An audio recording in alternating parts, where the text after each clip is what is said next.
5 సంవత్సరాల నీ పరిపాలనా కాలంలో హంద్రీ నివాకు సంబంధించి ఒక తట్ట మట్టి గాని ఒక అరబస్తా సిమెంట్ గాని ఒక్క రూపాయి కూడా ఎందుకు ఖర్చు పెట్టలేదని ప్రశ్నిస్తూ ఉన్నాం.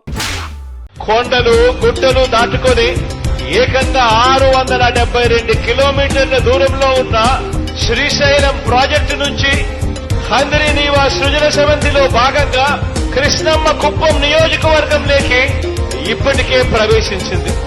ఎక్కడ శ్రీశైలం ప్రాజెక్టు, ఎక్కడ కుప్పం? 672 కిలోమీటర్ల దూరంలో ఉండి ఏకంగా 540 మీటర్ల ఎత్తు అంటే 1600 అడుగుల ఎత్తు 672 కిలోమీటర్లు దాటుకుని ఏకంగా 1600 అడుగులు పైకెక్కి ఈ రోజు కృష్ణమ్మ మన కుప్పం నియోజకవర్గంలోకి ప్రవేశించడం నిజంగా చరిత్రలో ఇది సువర్ణ అక్షరాలతో నిలిచిపోయే రోజు అవుతుంది అని చెప్పి కూడా చెప్పడానికి ఈ సందర్భంగా మీ బిడ్డగా గర్వపడతా ఉన్నాను అని చెప్పి సందర్భంగా తెలియజేస్తా ఉన్నాను.